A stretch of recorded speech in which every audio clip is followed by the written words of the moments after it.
வணக்கம். நான் பார்த்த சமயத்தின் அன்னபூர்ணி. இங்கே நான் முதல்ல காமிச்சிருக்கிறது வந்து பச்சை மிளகா தான்.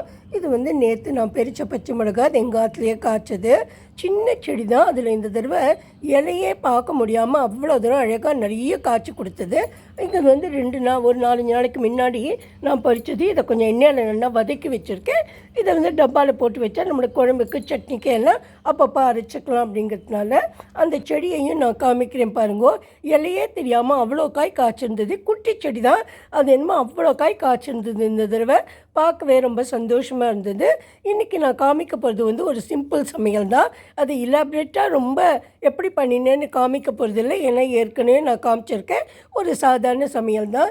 எங்கள் காத்தால் எழுந்த உடனே இந்த குழந்தைகள்லாம் வெஜிடபிள்ஸ்லாம் போட்டு வெறும் வயிற்றில் ஒரு ஜூஸ் குடிச்சிட்டு வெந்நீர் குடிச்சிட்டு போயிடுவாள்.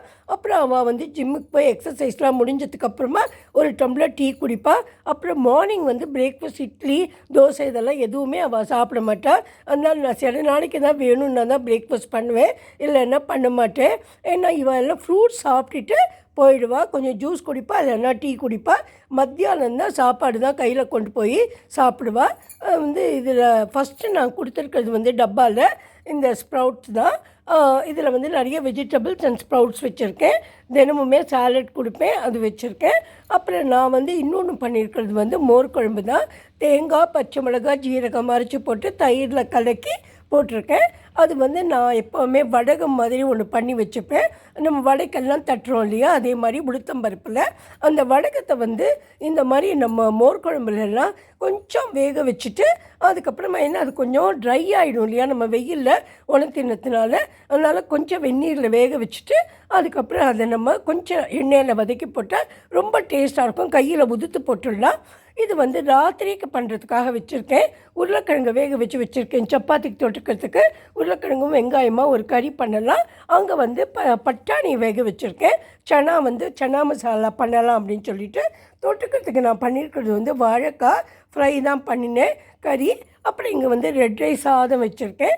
இதுதான் இன்றைக்கி வந்து டப்பாவில் அவளுக்கு கொடுத்துருக்கேன். நானும் ஒரு 11 மணிக்கு சாப்பிடுவேன். இதை நைட்டு பண்ணுற டின்னர் வந்து எப்படி பண்ணினேங்கிறது எனக்கு டைம் இருந்தால் நான் காமிக்கிறேன். இவள் வந்து இந்த மாதிரி இந்த லஞ்சு மட்டும்தான் சாப்பிட்றதுனால முக்கால் நான் காத்தால் எதுவுமே பண்ணுறதில்ல இந்த பிரேக்ஃபாஸ்ட் அப்படிங்கிறதுனால. ஏன்னா குழந்தைகள் வந்து அவள் ஸ்கூலில் சாப்பிட்டுப்பா லஞ்சு.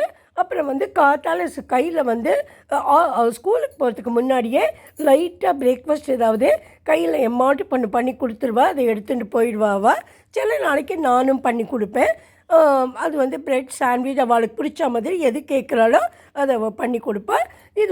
இது உருளைக்கிழங்கும் இந்த சனாவும் நைட்டு டின்னருக்கு தான் நான் பண்ண போகிறேன். முடிஞ்சால் நான் இன்றைக்கே எடுத்து போடுறேன், இல்லைன்னா கண்டிப்பாக இதை இன்றைக்கி எடுத்துகிட்டு நாளைக்கு நான் வந்து அப்லோட் பண்ணுறேன். ஒரு சிம்பிளான ஒரு பிளாக் தான் இது.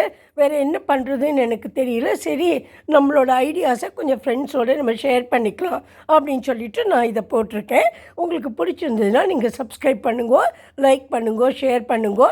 உங்கள் ஃப்ரெண்ட்ஸ் யாராவது வெஜிடேரியன் ஃபுட்டு பிடிச்சி வந்தால் ஷேர் பண்ணுங்கோ. Thank you friends. Meet you in my next video.